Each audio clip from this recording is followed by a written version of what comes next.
ወገናችን እያለ ያለው ባለፈው ወንድማችን ሁሴን ጀዛሁ አላሁ ኸይረን المفروض والله ያለ ወዱ ስም መጥራት አይጠበቅብም። ያለ ወዱ ልታረግ ይገባል። የሚያስገርም ነገር እየሰማን ነው። ለዚህ እኮ ነው መንገድ ስታችኋል የምንለው። አንድን ሰው ሲያጠፋ አጥፍቷል ማለት መልመድ አለባችሁ።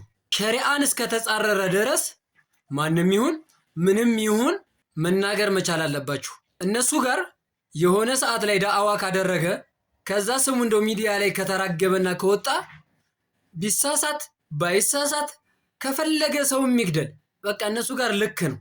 ከዚህ ቀደም ታስታውሳላችሁ ተበሩክ ሽርክ ነው፣ ለምን የዑለሞች ጉልበት ትስማላችሁ፣ ነቢን ለምን ትጠራላችሁ፣ ሽርክ ነው።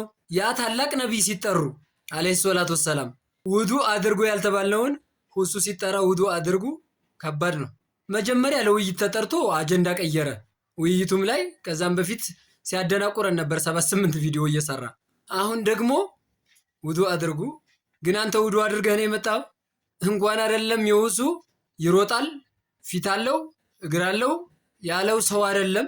ውዱ እንኳን ሳይኖርህ ዚክር እንዳታደርግ አልተባለ። እንኳን አይደለም ያንድ ተራ ሰው አይደለም። ከነዚህ ሰዎች ጋር እንዴት ነው ታዲያ አንድ የሚሆነው? እነሱ ሲፈልጉ ሽርክ እየሆነ ሁሉም ነገር ለነሱ የተፈቀደ እየሆነ ወላሂ ከነዚህ ሰዎች ጋር ማውራትም እኮ አያስፈልግም። ኑንወያይም አያስፈልግም። በቃ መቶ ነው ለሱ ሲሆን የሚበቃ ለኛ ሲሆን ነብይ መጥራት ጭምር የሚያከፍርና ሽርክ ስራ ውስጥ ነው የሚያስብል ከሆነ እነዚህን ሰዎች ውይይት መጥራት አያስፈልግም። ሼር፣ ኮፒ ሊንክ፣ ሪፖስት እያደረጋችሁ ለነሸህ ጥፍ አድርሱልኝ።